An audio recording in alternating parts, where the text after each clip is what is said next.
ॐ दिक्कालाद्यो नवच्छिन्नो अनन्तो चिन्मात्रमूर्तये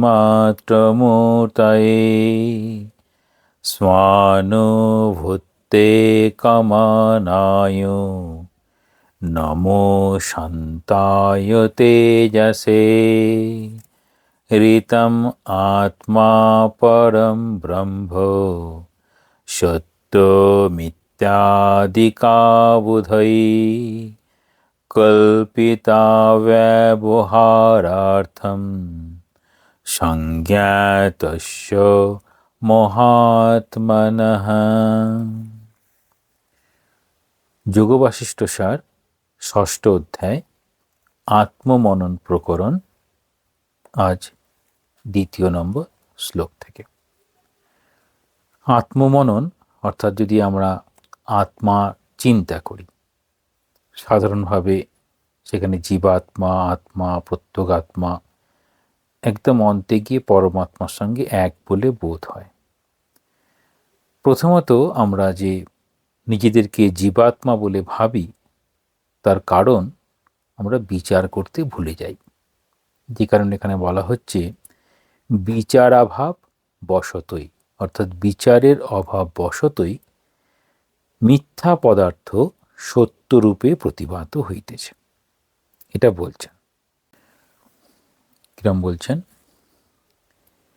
এতে হি চিদ্বিলাসান্তা মনোবুদ্ধীন্দ্রিয়াদয়ঃ অসন্তো সর্ব এবাহো অবধানম বিনা স্থিতা। বলছেন অহো এতে সর্বে হি চিদ্বিলাস অন্তা মন বুদ্ধি ইন্দ্রিয় আদয় অসন্ত এব অবধানম বিনা স্থিতা। অহো, যেমন অহোভাগ্য, কি ভাগ্য, ঠিক সেরকম অহো দিয়ে বিস্ময়সূচক বলছেন, মানে কি হচ্ছে বিষয়টা, ব্রহ্ম সাক্ষাৎকার দ্বারা আশু বিনাশী এই মিথ্যা মন বুদ্ধি ইন্দ্রিয়াদি একটু অবধানতার, এই অবধান মানে হচ্ছে মনোযোগের অভাব, একটুখানি অন্যমনস্ক হলে পারি অসুবিধা হয়ে যাবে। তাহলে বলছেন বিচারের বা মনঃসমাধানের অভাববশতই বিদ্যমান যথার্থ বলিয়া প্রতিভাত হইতেছে। এখানে অসন্ত মানে হচ্ছে অস্থির। তাহলে কীরকম? আমাদের একটুখানি এই ইন্দ্রিয়ের চঞ্চলতা, সেটি আমাদের বিচারটাকে যেন থামিয়ে দেয় বা বিচারের মনোযোগটা যেন সরিয়ে দেয়। তখন কি হয়? চিৎবিলাসান্ত, অর্থাৎ চিৎবিলাস বা ব্রহ্মানুভবী যাহাদের অন্ত বা বিনাশ ভাব, এই যে ব্রহ্ম সাক্ষাৎকার হইলে ওই সকল পদার্থ আর প্রতীয়মান হয় না। জ্ঞানযোগের বিশেষ বৈশিষ্ট্য হচ্ছে এখানে সবসময় বলা হবে বিচার করার কথা। বিচার অর্থাৎ যেন বিজ্ঞানময় কোষ, সেখানে বুদ্ধি বিচার করে চলেছে। তাহলে এই আমাদের অন্নময় কোষ বিচারের দ্বারা বহে যাচ্ছে, অন্নময় কোষ সেটি নিত্য নয়, অনিত্য। তারই অন্তরে রয়েছে মনোময় কোষ। ইন্দ্রিয়গুলো যখন কর্ম করে তখন প্রাণময় কোষ আর মনোময় কোষ মিলিত হয়ে তারপরে বুদ্ধি, বিজ্ঞানময় কোষ। এই সবগুলো কীরকম? এই যে আমাদের জগৎ পরিবর্তনশীল জগৎ, যা দেখছি সেটা পরিবর্তন হয়ে যায়, সেই রকম এই বিনাশী অর্থাৎ পরিবর্তনশীল রূপে যা সত্য, সেই বিনাশী সত্তাতে মনে হবে সেগুলো সব যেন স্থির। যেমন হবে যুধিষ্ঠিরকে প্রশ্ন করেছিলেন কীরকম, যে সব থেকে আশ্চর্যের বিষয় কি না, আমরা প্রতিনিয়ত মৃত্যুর অভিমুখে চলেছি, কিন্তু সেটাতে নিজে কখনোই বিশ্বাস করি না। যে অহনি অহনি ভূতানি গন্তব্যম যম মন্দিরম, এই প্রতি ক্ষণে ক্ষণে আমরা যেন মৃত্যুর দিকে আগিয়ে চলেছি, কিন্তু সেটা সম্পর্কে আমরা একদম অবহিত নই। ঠিক সেই রকম এই মিথ্যা মন, বুদ্ধি, ইন্দ্রিয়, আমাদের এই শারীরিক শক্তি, ছোট ছিলাম, বড় হলাম, তাহলে আমরা এখানেই একটা বিষয়, যেটা প্রতিদিনের আমি যে পরিবর্তন হচ্ছি, পরিবর্তিত হচ্ছি, সেই পরিবর্তন আমাদের চোখে ধরা পড়ে না কেন? না, আমাদের চোখে মনে হয় আমি নিজে কনস্ট্যান্ট আর বাকি সব পরিবর্তনশীল। তাহলে বাকি সব পরিবর্তনশীল দেখতে পাচ্ছি, তো নিজের এই দেহ, মন, বুদ্ধির পরিবর্তন দেখতে পাচ্ছি না। অর্থাৎ আমি তার সঙ্গে একাত্ম হয়ে যেন চলেছি, সেই জন্য আমরা বুঝতে পারি না। সেই জন্য বলছেন এই চিদ বিলাসান্ত, অর্থাৎ এই চিদ বিলাস। তাহলে চিত যেমন বলা হয় মন, মনের কীরকম? অন্তঃকরণের 4টি ভাগ আছে, মন, বুদ্ধি, চিত্ত, অহংকার। সেই যে চিদ বিলাস মানে ভাবনার জগৎ বা এই ব্রহ্ম অনুভব, যাহাদের অন্ত বা বিনাশ। তাহলে বলছেন ব্রহ্মের অনুভবটাই একমাত্র কিসের বিনাশ? না মন, বুদ্ধি, ইন্দ্রিয় সবের জন্য বিনাশ। ভাব এই যে ব্রহ্ম সাক্ষাৎকার, তাহলে ব্রহ্ম সাক্ষাৎকার সেটি ইন্দ্রিয়গ্রাহ্য বিষয় কি? না, ইন্দ্রিয়গ্রাহ্য বিষয় নয়। তাহলে ব্রহ্মজ্ঞান কী হবে? না অনুভূতিগম্য। অনুভব কিন্তু ইন্দ্রিয়ের অনুভব নয়, যে কারণে এই চোখ দিয়ে তাকে দেখা যায় না। তারপরেই বলছেন কোনো পদার্থেরই স্বতন্ত্র সত্তা নাই। কেন কোনো পদার্থের স্বতন্ত্র সত্তা নাই? না, যখন পদার্থটাকে আমি দেখছি, তাহলে যার কাছে চোখটা খুব সুন্দর, ভালো খুব দেখতে পায়, তখন তার পদার্থের ভালো মন্দ, কোথায় তার ডিফেক্ট, সব কিছু তার চোখে ধরা পড়বে। আর যে অতটা বুঝতে পারে না, কিন্তু আর খালি কীরকম কাজে সেটা দিয়ে দেখে, তখন তার দৃষ্টিতে আলাদা। সেই জন্য হচ্ছে আমরা কীরকম দেখি, পদার্থ যেরকম সেরকমই, তার সঙ্গে আমার নিজের ভাবনা দিয়ে আমি সেই পদার্থটাকে দেখি। যে কারণে যিনি ভক্ত হবেন, তিনি দেবতার মূর্তিতে তিনি ভগবানকে দেখবেন। আর যদি ভক্ত না হন, তিনি মনে করবেন মিউজিয়ামে যেমন মূর্তি থাকে ঠিক সেই রকম। তাদের পার্থক্য হচ্ছে ভাবনা। পদার্থের স্বতন্ত্র সত্তা, সেই স্বতন্ত্র সত্তা হচ্ছে ওই যেমনভাবে বলা হয় সব যা কিছু বস্তু, যা কিছু দেখছি সবই সেই ব্রহ্মের প্রকাশ। সর্বম খলু ইদম ব্রহ্ম, সবই সেই ব্রহ্ম। কিন্তু আমরা কিভাবে দেখছি? পদার্থকে পদার্থ হিসাবে দেখছি। যেমনভাবে বিবেক চূড়ামণিতে বলা হয় খুব সুন্দরভাবে, মাটি তা দিয়েই তৈরি হয়েছে সমস্ত ঘট, পট, মূর্তি, সব কিছু। কিন্তু আমরা মাটি না দেখি ঘট, টব, মূর্তি এগুলোকেই দেখি। তাহলে মাটিটাকে যখন দেখা সম্ভব হবে, তখন মনে হবে যে সত্তাটা একই। ঠিক সেরকম বলছেন কোনো পদার্থেরই স্বতন্ত্র সত্তা নাই, আত্মসত্তাই সকল পদার্থের সত্তা। তাহলে এই পদার্থ যা দেখছি, নাম আর রূপ তা দিয়ে আমরা দেখি, আর তার অন্তরালে প্রত্যেক পদার্থই সেটি হচ্ছে সৎ চিৎ আত্মা। এই সৎ চিৎ আনন্দ, তার হচ্ছে আত্মার প্রকাশ। তো জগতের প্রকাশ কীরকম? সমস্ত জগতের প্রকাশ নাম রূপে, তার প্রকাশ নাম রূপের অন্তরালে সেই ব্রহ্ম রয়েছে, যেটিকে বলা হয় অস্থি ভাতি প্রিয়। তাহলে এরকমভাবে বলছেন যে আত্মসত্তাই সকল পদার্থের সত্তা, ভ্রান্তিবশতই সব কিছু সৎ বলিয়া মনে হয়। এখানে ভ্রান্তি বলিয়া সব কিছু সৎ বলে মনে হচ্ছে, আসলে সেই সত্তা, যে সত্তায় আমাদের কাজে লাগবে সেই সত্তাটাকে দেখছি। অর্থাৎ নাম রূপের জগতে বিচরণ করি বলে নাম রূপের জগৎ দিয়েই আমরা দেখছি, সেজন্য আমাদের মধ্যে ভ্রান্তি। পুনঃ বিচার আঘাতেই ওই ভ্রান্তি বিলীন হইয়া যায়। যদি বিচার করা সম্ভব হয়, তাহলে সেই বিচারের মাধ্যমেই তখন বস্তুর প্রকৃত সত্তা, অর্থাৎ নাম রূপের অন্তরালে যে ব্রহ্ম সত্তা আছে সেটি দেখা যায়। আচার্য শ্রী সুরেশ্বর, শঙ্করাচার্যের শিষ্য ছিলেন আচার্য শ্রী সুরেশ্বর, লিখেছেন নৈষ্কর্ম সিদ্ধি বলে বেদান্তের বই। এই বেদান্তে এখানে বলছেন অতি দুস্থ প্রবোধত্র হ্যাত্মৈ বাস্য প্রবুদ্ধতা নিমিত্ত মাত্রাদ্বেতেষা নাসাগ্রে বদরম যথা। বলছেন এই আত্মাতে অজ্ঞানের স্থিতি অতি দুর্ঘট। অজ্ঞানের অবস্থান নেই, কোথাও অজ্ঞান নেই, সব জায়গাতেই আত্মাই বিরাজ করছে। বলছেন এত দুর্ঘট কেন? না কোনোভাবে আমাদের অজ্ঞান এসে আবরণ তৈরি করে, আর আমরা এই ব্রহ্ম সত্তাটাকে দেখতেই পাই না। সেই জন্য বলছেন দুর্ঘট, কারণ অজ্ঞানের কোনো সত্তা নেই। তাহলে অজ্ঞান, তার কোনো সত্য হয় না। কীরকম না, বেদান্তের খাতিরে বলা হয় দড়ি আছে, দড়ির মধ্যে সাপটা দেখা হলো, তারপর সেই সাপটা দেখে আমাদের অস্থিরতা, চিৎকার চেঁচামেচি, আলো আনা, লাঠি আনা ইত্যাদি। কিন্তু যখন আলো নিয়ে আসা হলো তখন সেটা দড়িই রয়েছে। তাহলে প্রথম থেকে দড়িই ছিল। এই সাপের যে অধ্যাস হলো, সেই অধ্যাস প্রকৃত জ্ঞানের অভাবে তৈরি হয়েছে। আলোর সঙ্গে জ্ঞানের তুলনা করা হয়।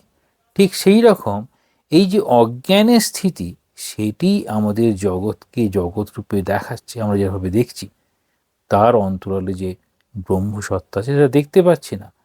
এইটাই হচ্ছে অজ্ঞানের সত্তা নেই। কখন সত্তা নেই? জ্ঞানের প্রভাবে সত্তা নেই। যদি জ্ঞান না থাকে, অর্থাৎ আলো নেই, তখনই কেবলমাত্র দড়ির মধ্যে সাপকে দেখা সম্ভব।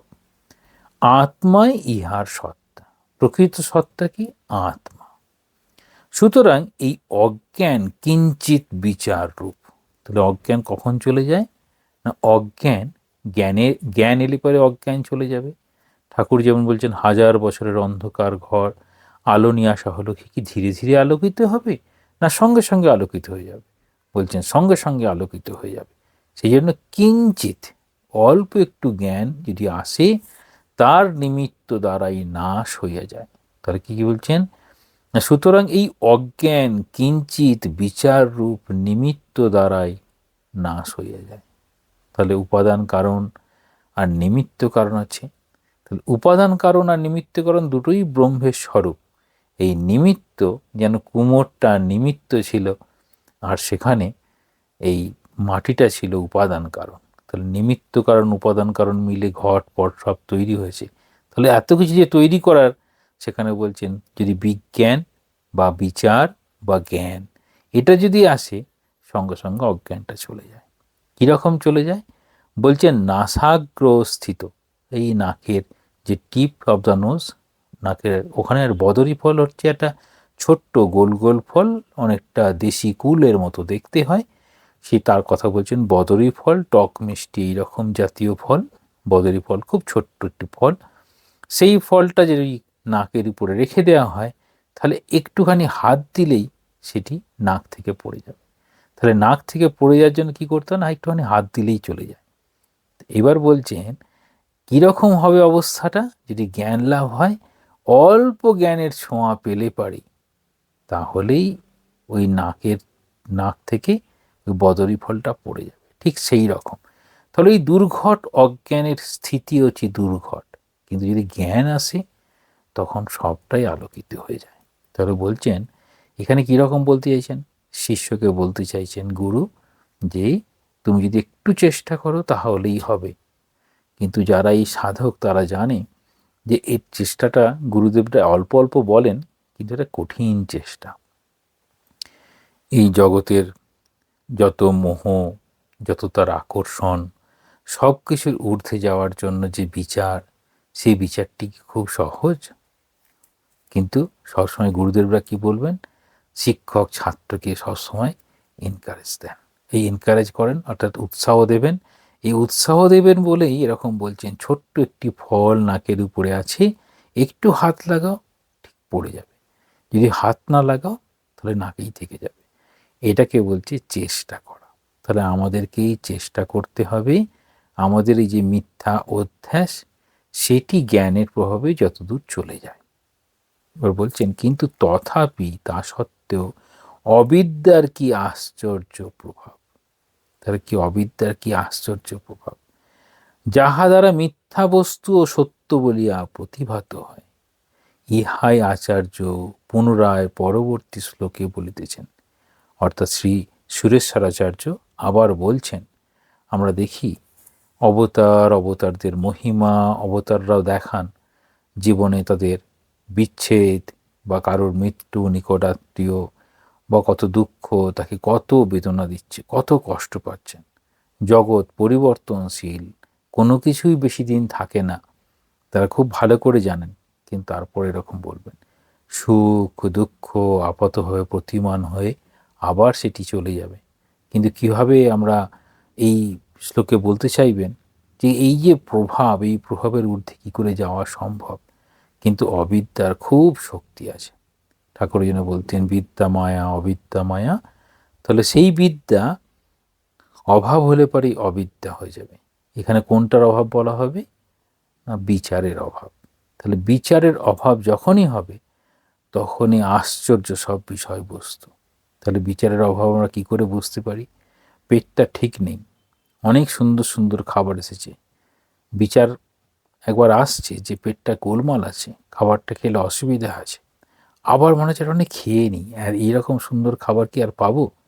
এই বিচারের অভাব হয়ে গেল। তারপর খাওয়ার পরে যত সমস্যা আমাদের দেখা হয়, এই জীব অর্থাৎ রসনা, এই রসনা আমাদের প্রথম এই বেসিক ইনস্টিংক্টের মধ্যে একটি রসনা, যে কারণে সকল প্রাণী খেয়েই তৃপ্তি লাভ করে। এমনকি আমরা খেয়ে তৃপ্তি লাভ করি বলে যখন দেবতাদের পুজো করা হয় তখন অনেক ব্যঞ্জন ছাড়া যেন পুজো করা সম্ভব হয় না, এরকমও দেখা যায়। তো কিরম দেখাচ্ছেন? এই অবিদ্যার প্রভাবে এসবের ঊর্ধ্বে যখন যেতে চান তখন বলা হয় এই যে রসম জয়েত সর্বম জয়েত। তাহলে ওই জন্য বলা হয় খাওয়ার সময় খেতে বসেই সঙ্গে সঙ্গে না খেয়ে যদি ব্রহ্মার্পণম করা হয় তখন যেন একটু সংযম আসে। তো এরকম বিভিন্নভাবে বলার চেষ্টা করা হয় কিভাবে আমরা এই সংযম অভ্যাস করতে পারি।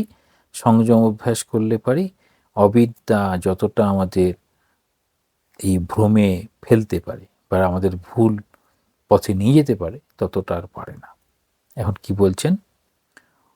অহো ধৃষ্ট্যামবিদ্যায়া না কশ্চিৎ অতিবর্ততে প্রমাণম বাস্তনাদিত্য পরম আত্মেব তিষ্ঠতি। অহো, অবিদ্যার কি ধৃষ্টতা, কি আশ্চর্য প্রভাব! ঐশ্বর্যবান পুরুষও উহাকে অতিক্রম করিতে পারেন না। তাহলে ঐশ্বর্যবান, ভগবানের ঐশ্বর্য, তাহলে বলছেন সাধারণ পুরুষ নয়, ঐশ্বর্যবান পুরুষ তারাও এটিকে অতিক্রম করতে পারে না।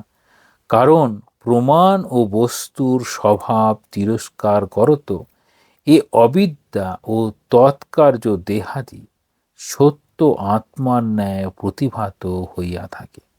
তাহলে কি বলছেন? এই অবিদ্যার এত ধৃষ্টতা, আশ্চর্য সব প্রভাব, এই অবিদ্যার আশ্চর্য প্রভাবের জন্যই বলা হয় যে এই পঞ্চভূতের ফাঁদে ব্রহ্ম পড়ে কাঁদে। সমস্ত অবতারদের জীবনে কত কষ্ট, তারা সাধারণ মানুষের কষ্টটা দেখাতে চাইছেন, কিন্তু এখানে এই সুরেশ্বরাচার্য বলতে চাইছেন যে এই ঐশ্বর্যবান পুরুষ। তাহলে স্বামীজি বলছেন যত মহান ব্যক্তির জীবন দেখা যায় তাদের সুখের থেকে দুঃখের পরিমাণই বেশি। তাহলে সুখের থেকে দুঃখের পরিমাণ বেশি। যা যা যেভাবে যেভাবে দুঃখ দিতে পারে সাধারণ মানুষকে, অবতাররা সেই সবগুলো দেখাতে চান যে দুঃখটা কত স্বাভাবিক। তাহলে দুঃখে আমরা কীরকম থাকবো? দুঃখটাকে দুঃখ হিসাবেই গ্রহণ করতে হবে। আর দুঃখ যদি ভক্তের দিক থেকে দেখা হয় তখন মায়ের কথা অনুযায়ী সেটি হচ্ছে ভগবানের কৃপার দান। তিনি কৃপা করেছেন, দুঃখ পেলাম, দুঃখ হলে পারে তখন আমরা ভগবানকে আরও বেশি স্মরণ করি। তাহলে এখানে বলতে চাইছেন যে এই ব্রহ্ম সাক্ষাৎকার করার জন্য সামান্য একটু অন্যমনস্ক হলে পারে তখনই মনে হবে যে এই মিথ্যা মন, বুদ্ধি, ইন্দ্রিয়, মিথ্যা অর্থাৎ যা পরিবর্তনশীল, এখন ভালো পরবর্তীতে খারাপ হয়ে গেল, এখন খুব আনন্দ, পরবর্তীতে বিমর্ষ। এখন মনে হচ্ছে খুব বুদ্ধি আছে, তো হঠাৎ কোনো সাধারণ বিষয় হয়তো বুদ্ধি তখন আর কাজ করলো না। ইন্দ্রিয় একই রকমভাবে, আমাদের ইন্দ্রিয়ই আমাদেরকে পরিচালিত করে, ভ্রমে ফেলে, অর্থাৎ ইন্দ্রিয় আমাকে বিপথে নিয়ে চলে যায়। তাহলে একটু বিচারের অভাব হলে পারে, বা আমাদের মনোযোগ যদি একটু সরে যায়, তখনই আমাদের এই সব সমস্যাগুলো চলে আসে। তার এই মনোযোগ বা মনঃসংযম বা মনোযোগ, বা এটাকে বলা হয়, স্বামীজি বলছেন কনসেন্ট্রেশন, একাগ্রতা। এই একাগ্রতা যদি আমরা অভ্যাস করার চেষ্টা করি, তখন আমরা বুঝতে পারবো আমাদের মন আমাকে কিভাবে নিয়ে যায়, বুদ্ধি আমাকে কিভাবে নিয়ে যায়, আমাদের ইন্দ্রিয়গুলো কিভাবে নিয়ে যাচ্ছে। স্বামীজি যেন বলছেন, একাগ্রতার এই তারতম্যই একজন মানুষকে বড় করতে পারে। তাহলে একজন বড় মানুষ আর একজন সাধারণ মানুষের পার্থক্য কোথায়? না, একাগ্রতার ওই লেভেলটা দিয়ে, মানে লেভেল অফ কনসেন্ট্রেশন। যার যেরকম কনসেন্ট্রেশন পাওয়ার বেশি, তিনি বড় হয়ে যান, অর্থাৎ তাকে এই মিথ্যা বিষয়গুলো তার কাছে উন্মোচিত হয়ে যায়। তাহলে সে ঠিক ঠিক সিদ্ধান্ত নিতে পারে কোনটা করবে, কোনটা করবে না। আর এই অধ্যাত্ম পথে অবশ্যই, যে কারণে স্বামীজি বলছেন আশিষ্ট দরিষ্ঠ মেধাবী যুবক, আশিষ্ট দরিষ্ঠ মেধাবী যুবক, মানে সাধারণভাবে সেটিকে পাওয়া সম্ভব নয়। যে কারণে স্বামী শ্রী সংবাদ 2-3 জায়গায় বর্ণনা করেছেন, যে কে বর্ণনা করছেন, নায়মাত্মা বলহীন লভ্য, বলহীন মানুষ তারা আত্মাকে লাভ করতে পারে না। এখানে মন বল বলতে সেখানে বৌদ্ধিক বল, মনঃসংযমের বল, আত্মশক্তির বল ইত্যাদি বল ভাবতে পারি। তাহলে আমাদের এই সাধারণভাবে পদার্থে স্বতন্ত্র সত্তা নেই, কিন্তু এই আত্মসত্তাই সকল পদার্থের সত্তা। কিন্তু প্রতিনিয়ত আমরা এই ভ্রান্তি, তাহলে ভ্রান্তির প্রধান কারণ কীরকম? আবরণ, আবরণ থেকে ভ্রান্তি। তাহলে আবরণের কাজ তমগুণের, তারপরে ভ্রান্তি হচ্ছে রজগুণের।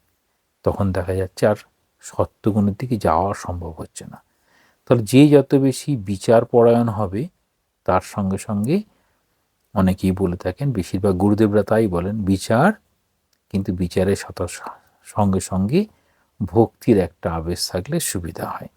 কেবলমাত্র বিচারে এই শুষ্ক ভাব আসতে পারে।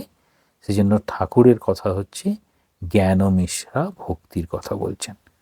তাহলে এখানে আবার আচার্য সুরেশ্বরাচার্য বলছেন কীরকম, যে সামান্য একটু যদি আমরা চেষ্টা করি, তাহলে নাকের উপরে রাখা এই বদরি ফলের মতোই সেটা চট করে যেমন পড়ে যায়, ঠিক সেই রকম অজ্ঞানের যে স্থায়িত্ব, তার জায়গায় জ্ঞান চলে আসবে। তাহলে অজ্ঞানকে সরানোর জন্য জ্ঞানের প্রয়োজন। জ্ঞান কিভাবে আসবে? না, বিচার পরায়ণ হলে জ্ঞান আসবে। আর বিচার পরায়ণ না হলে কি হবে? তখন এই আবেগ অভিমান সেগুলো সব বেড়ে যাবে। আবেগ অভিমান বাড়ে, আবেগ অভিমান দিয়ে কি সেখানে পৌঁছানো সম্ভব? না। আবেগ অভিমান যত বাড়বে, তত আমাদের ওই এক্সপেকটেশন, মানে চাওয়া পাওয়া, পেলে পারে আনন্দ, না পেলে পারে দুঃখ। সেই জন্য বলছেন এই অবিদ্যার প্রভাব হচ্ছে আশ্চর্যতার প্রভাব। তাহলে সেখানে মিথ্যা বস্তু ও সত্য বলে প্রতিভাত হয়। জগতের একমাত্র সত্য অবস্থা হচ্ছে ব্রহ্ম, সৎ চিৎ আনন্দ, এটি হচ্ছে সত্য অবস্থা।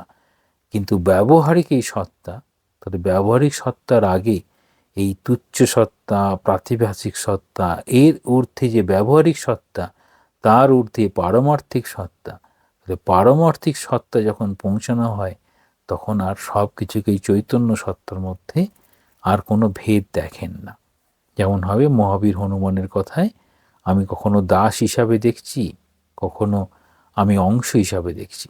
দাস আমি, আর আমার প্রভু শ্রীরামচন্দ্র, পরবর্তীতে আমি কখনো তারই অংশস্বরূপ, আর আমিই তুমি, অদ্বৈত অবস্থা।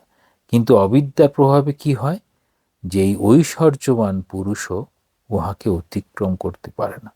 এই অতিক্রম করতে পারে না যখন, তখন কি বলবে? তখন সেখানে হচ্ছে আমাদের তোতাপুরীর কথা অনুযায়ী, ঠাকুরের গুরু তোতাপুরীর কথা অনুযায়ী, এ কেয়া দৈবী মায়া হ্যাঁ, অর্থাৎ জগতের এত কিছু অবস্থা, সেটি যেন আমাদের ভুঁয়ে ফেলতে পারে, সেই যে অবিদ্যার বাইরে যাওয়ার চেষ্টা করছেন, সত্য আত্মার ন্যায় প্রতিভাত হবে, কিন্তু এই মায়ার প্রভাব কাটিয়ে তার ঊর্ধ্বে উঠতে হবে। তো এইরকমভাবেই আমাদের এই দ্বিতীয় শ্লোকের বর্ণনা।